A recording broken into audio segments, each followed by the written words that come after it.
വേണം. രണ്ടാമതെന്ത് വേണം? ഇനി ഒരിക്കലും ഞാൻ അത്തരം തെറ്റിലേക്ക് പോകൂല അല്ലാഹ്, പറ്റിയത് പറ്റിപ്പോയി, ഞാനതിൽ മനസ്സ് വേദനയുള്ളവനാണ്, ഇനി അത്തരം പാപങ്ങൾ ഞാൻ ആവർത്തിക്കൂല റബ്ബേ, ഇനി അങ്ങോട്ടുള്ള ജീവിതം ഞാൻ നല്ല നിലക്ക് ജീവിച്ചോളാം റബ്ബേ.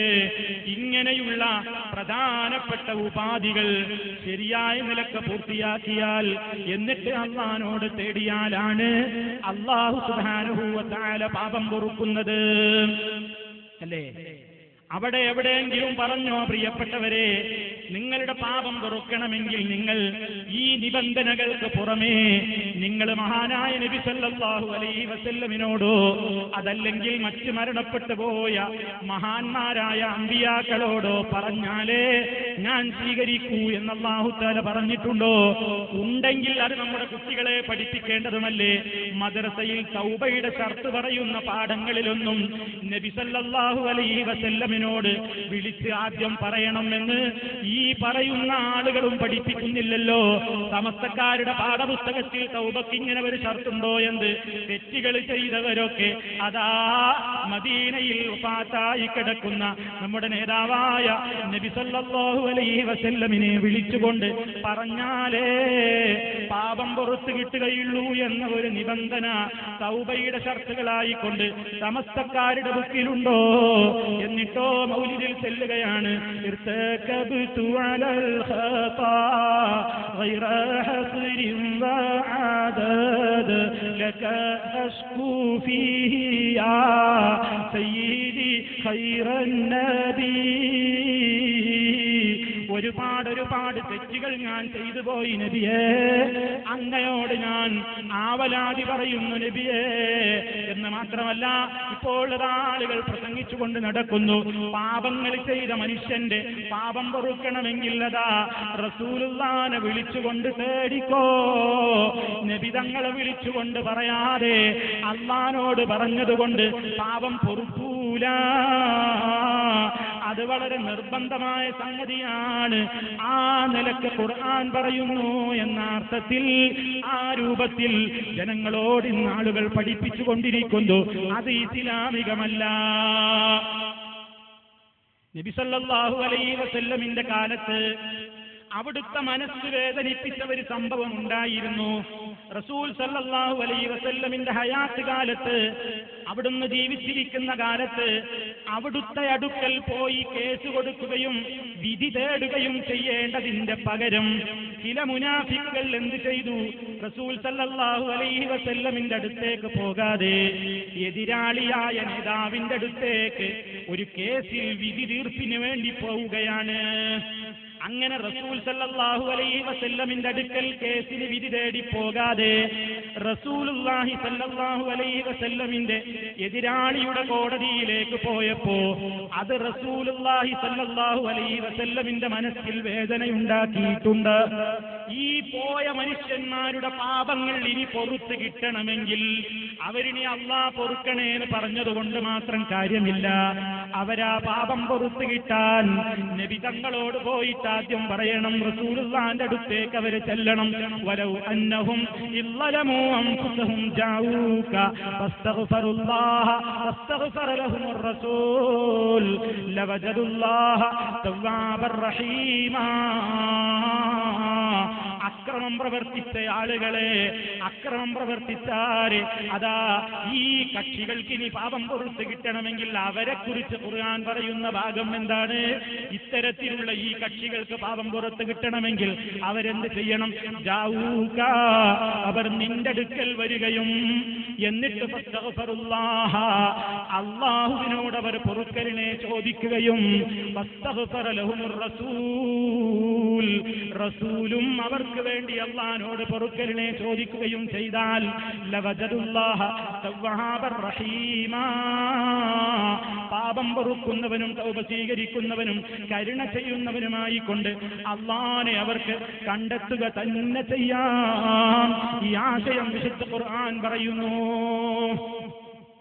ഈ ആയത്തെടുത്തുകൊണ്ടാണ് ചില ആളുകൾ പറയുന്നത്, കണ്ടോ ഖുർആനിൽ പറയുന്നുണ്ട് പാപം ചെയ്തവരൊക്കെ ജാഊക, നിന്റെ അടുക്കൽ വരട്ടെ. അപ്പൊ ഖുർആനിൽ തന്നെ പറയുന്നുണ്ട് ഇർതകബത്തു ചൊല്ലാൻ. തെറ്റ് ചെയ്തവരൊക്കെ റസൂലുള്ളാഹിനെ സമീപിച്ച് പറയണം പോലും. പ്രിയപ്പെട്ടവരെ, ഖുർആനിലെ ആയത്തിൽ പറയുന്ന സംഭവം അത് നബി സല്ലല്ലാഹു അലൈഹി വസല്ലമിന്റെ കാലത്ത് അവിടുത്തോട് ദ്രോഹം ചെയ്ത അവിടുത്തെ മനസ്സിനെ വേദനിപ്പിച്ചുകൊണ്ട് അതാ തെറ്റുകൾ ചെയ്തിട്ടുള്ള ആ മുനാഫിഖീങ്ങളായ ആളുകൾക്ക് പുറത്തു കിട്ടണമെങ്കിൽ അവരാരുടെ മനസ്സ് വേദനിപ്പിച്ചോ ആ റസൂൽ സല്ലല്ലാഹു അലൈഹി വസല്ലമിന്റെ അടുക്കൽ അവർ ചെല്ലണം. എന്നിട്ട് അല്ലാഹുവോട് അവർ പൊറുക്കലിനെ ചോദിക്കണം. നിങ്ങളോട് എനിക്ക് വിഷമമൊന്നുമില്ല, ഈ വന്ന ആളുകളോട് പ്രവാചകൻ സല്ലല്ലാഹു അലൈഹി വസല്ലമിന്റെ മനസ്സ് ക്ലിയർ ആണെന്ന് തെളിവായിക്കൊണ്ട് റസൂലും ഇവർക്ക് വേണ്ടി പാപമോചനത്തിന് വേണ്ടി അല്ലാഹുവോട് ചോദിക്കുകയും ചെയ്താൽ അവരുടെ തൗബ സ്വീകരിക്കുന്നതാണ്. ഇതല്ലേ പരിശുദ്ധ ഖുർആൻ പറയുന്നത്. അത് റസൂൽ സല്ലല്ലാഹു അലൈഹി വസല്ലമിന്റെ കാലത്തുള്ളവർക്ക് മാത്രമല്ല, ഇന്നും മനുഷ്യൻ തെറ്റ് ചെയ്താൽ, ഇന്നും ഒരു പാപം ചെയ്തു കഴിഞ്ഞാൽ പുറത്തു കിട്ടണമെങ്കിൽ അവർ നിന്റെ അടുക്കൽ വരണം. അപ്പൊ കഴിയുമെങ്കിൽ മദീനത്ത് പോകണം. മദീനത്ത് പോകൽ നിർബന്ധമാണ്. ഇനി മദീനത്ത് പോകാൻ കഴിയില്ലെങ്കിൽ ചിലർ മസലയുണ്ടാക്കി ഇവിടെ നിന്ന് വിളിച്ചാലും മതി. എന്തായാലും തൗബ വേണോ, അല്ലാഹുവിന്റെ അടുക്കൽ നിന്ന് മഗ്ഫിറത്ത് വേണോ, റഹ്മത്ത് വേണോ? യാ റസൂലല്ലാഹ്, അല്ലാഹുവിന്റെ റസൂലേ, എനിക്ക് പറ്റിപ്പോയിട്ടുണ്ട്, എനിക്കതാ പ്രയാസം വന്നു പോയിട്ടുണ്ട് എന്ന് നബി തങ്ങളെ വിളിച്ചുകൊണ്ട് റെക്കമെൻഡ് ചോദിച്ചാലല്ലാതെ തൗബ സ്വീകരിക്കൂല, പുറത്തു കൊടുക്കൂല. ഇത് പറയുന്നത് പരിശുദ്ധ ഖുർആനിനോടുള്ള അക്രമം തന്നെ. നോക്കൂ നിങ്ങൾ. അങ്ങനെയാണെങ്കിൽ പ്രിയപ്പെട്ടവരെ, ഇന്ന് നമ്മൾ എന്ത് തെറ്റ് ചെയ്താലും പിന്നെ അള്ളാഹിനോട് പറഞ്ഞാൽ പൊറുക്കൂലല്ലോ, അള്ളാഹിനോട് പറഞ്ഞാൽ പിന്നെ പൊറുക്കുമോ? എങ്കിൽ ഞങ്ങൾ നമസ്കാരത്തിൽ പറയുന്ന ദുആകളൊക്കെ ഇനി ക്യാൻസൽ ചെയ്യണ്ടേ? നിസ്കാരത്തിന്റെ ശേഷം പറയുന്ന ദുആകൾ ക്യാൻസൽ ചെയ്യണ്ടേ? അതാ നിസ്കാരത്തിന്റെ അകത്ത് നമ്മളതാ 2 സുജൂദുകൾക്കിടയിൽ പറയുന്നില്ലേ, റബ്ബിഗ്ഫിർലീ, റബ്ബേ പൊറുത്തു തരണേ, റബ്ബേ പൊറുത്തു തരണേ. അപ്പൊ പൊറുത്തു തരുമോ അല്ലാഹ്? പൊറുത്തു തരില്ലല്ലോ. കാരണം റസൂലുള്ളാഹിനോട് പറഞ്ഞിട്ടില്ലല്ലോ. നിസ്കാരം കഴിഞ്ഞാലും നമ്മൾ പറയുന്നില്ലേ അസ്തഗ്ഫിറുല്ലാഹ്, 3 തവണ പറയുന്നില്ലേ? പാപം പൊറുക്കുമോ? ഇവരുടെ ഭാഷയിൽ പൊറുക്കില്ലല്ലോ. കാരണം അസ്തഗ്ഫിറുർ റസൂൽ, റസൂലിനോട് ഞാൻ പൊറുക്കലിനെ ചോദിക്കുന്നു എന്ന് ആദ്യം പറയണ്ടേ? കാരണം ഖുർആനിൽ ജാഊക, നബിയെ നിങ്ങളെ സമീപിക്കണം എന്ന് പറഞ്ഞിട്ടുണ്ടല്ലോ എന്ന് ദുർവ്യാഖ്യാനം പറയുകയല്ലേ. അപ്പോൾ പ്രിയപ്പെട്ടവരെ, അമ്പിയാക്കളുടെ പാതയിൽ അത് കാണുമോ? അതാ നബി സല്ലല്ലാഹു അലൈഹി വസല്ലമിന്റെ സ്വഹാബിമാരുടെ പാതയിൽ അത് കാണുമോ? പാപികളായ ആളുകളുടെ പാപം പൊറുക്കണമെങ്കിൽ റസൂൽ സല്ലല്ലാഹു അലൈഹി വസല്ലമിനോട് പറഞ്ഞിട്ടല്ലാതെ പാപം പൊറുക്കൂല എന്നുണ്ടെങ്കിൽ നബി സല്ലല്ലാഹു അലൈഹി വസല്ലം നമുക്കത് പറയാതെ തന്നു പോകുമോ? പറയില്ലേ? ഇത് പഠിപ്പിച്ചു തരാതെ പോകുമോ?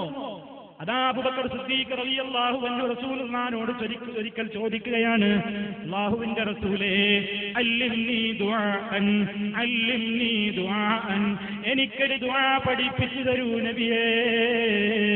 എനിക്ക് നിസ്കാരത്തിൽ എന്റെ റബ്ബിനോട് ചോദിക്കാനാണ് നബിയേ, ഒരു ദുആ എനിക്ക് പഠിപ്പിച്ചു തരൂ. അതാ നബി സല്ലല്ലാഹു അലൈഹി വസല്ലം പറഞ്ഞു കൊടുക്കുന്നു, അബൂബക്കറേ പറഞ്ഞോളൂ, ഇങ്ങനെ പ്രാർത്ഥിച്ചോളൂ, അല്ലാഹുമ്മ ഇന്നി ظلمت نفسي ظلما كثيرا ولا يغفر الذنوب إلا أنت فاغفر لي مغفرة من عندك وارحمني إنك أنت الغفور الرحيم. അല്ലാഹുവേ, ഇന്നി ളലംതു നഫ്സി, ഞാൻ എന്റെ ശരീരത്തോട് തന്നെ അക്രമം പ്രവർത്തിച്ചിരിക്കുന്നു, അക്രമം പ്രവർത്തിച്ചിരിക്കുന്നു, അഥവാ തെറ്റ് സംഭവിച്ചിരിക്കുന്നു. കുറച്ചൊന്നുമല്ല, ളുൽമൻ കസീറാ, ധാരാളം അക്രമം വന്നുപോയി. ഖിയാമത്ത് നാൾ വരെയും ജീവിച്ചിരിക്കുന്ന മുസ്ലിമീങ്ങളെ, സഹോദരീ സഹോദരന്മാരെ, നമ്മിൽ ഒരബദ്ധം വന്നു കഴിഞ്ഞാൽ എത്ര തന്നെ കൂമ്പാരമായി തെറ്റുകൾ ചെയ്താലും, കൂമ്പാരമായി നീ തെറ്റ് ചെയ്താൽ തന്നെയും നീട്ടുന്ന കൈ തട്ടാത്ത റബ്ബാ പിന്നെയും ആരുണ്ടെനിക്കിന്നെന്റെ റബ്ബല്ലാതെ എന്നും പറഞ്ഞ് നീ കേഴണം വല്ലാതെ. എത്ര തന്നെ അബദ്ധങ്ങൾ സംഭവിച്ചിട്ടുണ്ടെങ്കിലും, എത്ര തന്നെ പ്രയാസങ്ങൾ വന്നിട്ടുണ്ടെങ്കിലും ഖുർആൻ തന്നെ പറഞ്ഞതല്ലേ, ഖുൽ യാ ഇബാദിയല്ലദീന അസ്റഫൂ അലാ അൻഫുസിഹിം ലാ തഖ്നതൂ മിർ റഹ്മത്തില്ലാഹ്. എന്റെ അടിമകളോട് പറയൂ, എന്റെ അടിമകളെ, എന്താണ് പറയേണ്ടത്? ധാരാളമായി അക്രമങ്ങൾ പ്രവർത്തിച്ചിട്ടുള്ള പാപികളായ ആളുകളോട് പറഞ്ഞോളാനാണ് ഖുർആനിലെ ആ നിർദ്ദേശം. എന്താണ് അതിലെ ആശയം? അവരെത്ര തന്നെ ദുൽമകൾ ചെയ്തിട്ടുണ്ടെങ്കിലും നിരാശപ്പെടല്ല. എത്ര തെമ്മാടികളാണെങ്കിലും ഞാൻ പാപം പൊറുക്കുന്നവനാണ് എന്ന ആശയം. അതാ അല്ലാഹ് പൊറുക്കുന്നവനാണ്, ഏത് പാപങ്ങളും അല്ലാഹ് പൊറുക്കുന്നതാണ്. അതുകൊണ്ട് എത്ര ദുൽമ ചെയ്താലും അല്ലാഹുവോട് തേടാൻ ഖുർആൻ പറയുന്നു.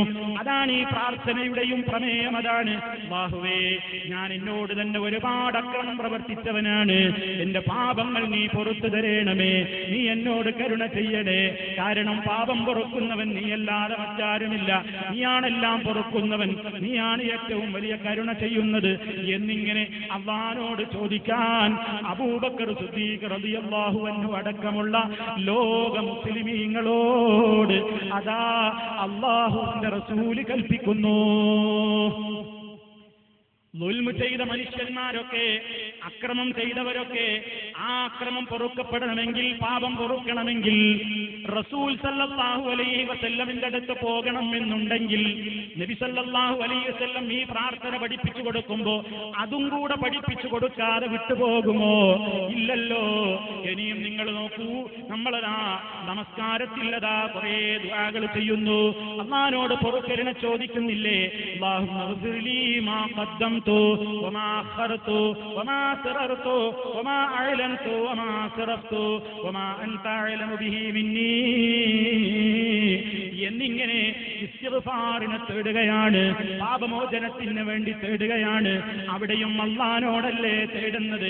പാപം പുറത്ത് കിട്ടണമെങ്കിൽ, റസൂലുള്ളാഹിനെ തേടണമെങ്കിൽ അത് നബി സല്ലല്ലാഹു അലൈഹി വസല്ലം പറയാതെ പോകുമോ? ഇങ്ങനെ നൂറുകണക്കിന് പ്രാർത്ഥനകൾ ചിന്തിച്ചു നോക്കൂ. അപ്പൊ പ്രിയപ്പെട്ടവരെ, അങ്ങനെ ഒരു ഉപാധി അല്ലാഹു തആല നിശ്ചയിച്ചിട്ടില്ല. മറിച്ച് എന്താണ് ഒരു ഉപാധിയുള്ളത്? ജീവിതകാലത്ത് നമ്മൾ പലരുമായിട്ടും ഇടപഴകുമ്പോ, ഞാനൊരാളോട് ഒരു പ്രശ്നത്തിൽ ഏർപ്പെട്ടിട്ടുണ്ടെങ്കിൽ, ഒരാളുടെ മനസ്സ് ഞാൻ വേദനിപ്പിച്ചിട്ടുണ്ടെങ്കിൽ, ആരുടെയെങ്കിലും ധനം ഞാൻ കവർന്നെടുത്തിട്ടുണ്ടെങ്കിൽ, ആരെയെങ്കിലും ഞാൻ മനസ്സ് വേദനിപ്പിച്ചിട്ടുണ്ടെങ്കിൽ, ആ പാപം പുറത്ത് കിട്ടാൻ അല്ലാഹുവോട് പുറത്തു തരണേ അല്ലാ എന്ന് പറഞ്ഞതുകൊണ്ട് മാത്രം കാര്യമായില്ല.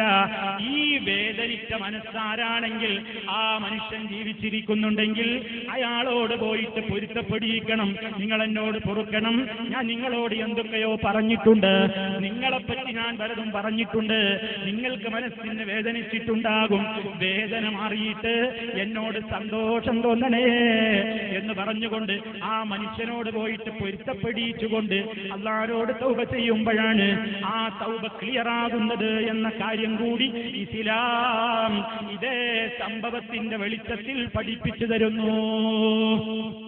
ഇങ്ങനെയാണ് ഇസ്ലാമിന്റെ നിർദ്ദേശം. അപ്പൊ മഹാനായ നബി സല്ലല്ലാഹു അലൈഹി വസല്ലമിനോടുള്ള സ്നേഹമുണ്ടെങ്കിൽ അവിടുന്ന് പഠിപ്പിച്ചു തന്ന പാത ഇതാണ്.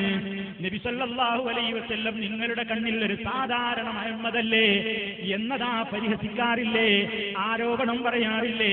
മഹാനായ റസൂലുള്ളാഹി സല്ലല്ലാഹു അലൈഹി വസല്ലം ഒരു സാധാരണ മുഹമ്മദാണോ? ആരാണ് അങ്ങനെ പറഞ്ഞത്? നിങ്ങൾ ചിന്തിച്ചു നോക്കൂ. ഹബീബായ മുഹമ്മദ് റസൂലുള്ളാഹി സല്ലല്ലാഹു അലൈഹി വസല്ലം അല്ലാഹുവിന്റെ അടുക്കലെത്തി മായ പദവി ദുനിയാവിലും കിട്ടി, ആഖിറത്തിലും ഇനി കിട്ടാൻ പോകുന്നതാണ്. അതാ സ്വർഗത്തിലേക്ക് ആദ്യമായി കാലെടുത്ത് വെക്കാൻ ഭാഗ്യം കിട്ടുന്ന നേതാവ് മുഹമ്മദ് റസൂലുള്ളാഹി സ്വല്ലല്ലാഹു അലൈഹി വസല്ലമാണ്. ഈ ലോകത്ത് അതാ അന്ത്യനാൾ വരെ എവിടെ നിന്നെല്ലാം ബാങ്കിന്റെ ശബ്ദം കേൾക്കുന്നുവോ ആ ബാങ്കിന്റെ ഒലികളിൽ അഷ്ഹദു അല്ലാ ഇലാഹ ഇല്ലല്ലാഹ് എന്ന് പറഞ്ഞു കഴിഞ്ഞാൽ അഷ്ഹദു അന്ന മുഹമ്മദർ റസൂലുള്ളാഹ്, റസൂൽ റസൂൽ സല്ലല്ലാഹു അലൈഹി വസല്ലമിന്റെ പേര് പറയാത്തൊരു ബാങ്കല്ലല്ലോ, ആ പേര് പറയാത്തൊരു ഇഖാമത്തല്ലല്ലോ, ആ പേര് പറയാത്തൊരു നിസ്കാരം